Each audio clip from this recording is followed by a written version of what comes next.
Jason, you mentioned Cam Akers and all the hype that accompanied him in his route to Tallahassee, and he's certainly not been anything close to a bust, not going in that direction. But at the same time, he looked like a pretty much marginal back for a top 40 program in the nation. Was that more attributed to the offensive line, or maybe he's not quite the dynamic player that was expected? I think that, and I will be the first person to criticize the offensive line. That offensive line has been atrocious for the last 3 seasons. It dates back to the 2016, and Rick Trickett as the coach, you could argue, should have probably not stayed on for the 2017 season as the assistant. And that's what goes back to a thing about Jimbo being too loyal to some of his assistants and some of his guys. So I will say that I believe a decent amount of it was the offensive line. That being said, when you were a 1,000-yard rusher in 2017 as a freshman, for you to essentially downgrade so bad, some of that has to be on him. And if you're going to be the 5-star, if you're going to be arguably the top running back from the 2017 class, you have to overcome those mistakes. I'm not expecting 1,000 yards last season, but to downfall to the 300-yard, 400-yard category that he was, you have to put some of that on him. There's some plays where you just have to make the plays yourself to overcome that offensive line. That being said, I think as the offensive line increases, and I think he realizes that the onus is going to be on him, that yes, you are one more bad year away from being in that bust category, from falling to that level.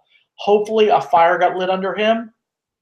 You know, only time will tell on that one. But yeah, I think some of it has to be placed on him. Time to talk some Florida State football. Mark Rogers TV, the voice of college football, breaking down the game that you and I love. Hardcore college football analysis for the smart fan, discussion, debate, analysis across the board each and every day. We got Jason Parker on the line from Chop Chat. That's on the fan-sided network, so please join him right there. There was a scrimmage last weekend, so it's difficult to get information, Jason, from most of these scrimmages. So what can we gather from what was said after the skirmish? Well, Taggart was very complimentary of the defense. He was very, and he talked them up very well. And I think that's an unsung area, because a lot of people are going to focus on the offense for Florida State, because the offense last year was at times atrocious and at good times okay.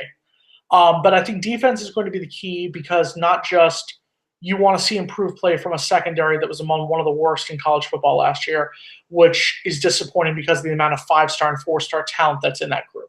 But you're also going to be replacing, to me, arguably the biggest question is who will be replacing Brian Burns on the defensive end as playing that edge rush position. I mean, you see what's going on right now. I mean, he's vaulting up the draft boards. How are you going to replace somebody like that? But Taggart was very complimentary of these guys, the young guys coming in.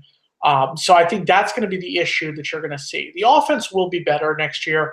Can the defense, both the rush defense, continue to play like it did for about the first 2/3, 3/4 of the season? Obviously, towards the end of last year when you're playing, you know, Clemson, Notre Dame, and Florida, your numbers are going to go down. But arguably for most of the season, the run defense was top 15 in college football. Can the secondary, if the secondary can even play in the top half of college football, and the run defense can continue to be that dominant, I think you could see the Seminoles surprise some teams next year.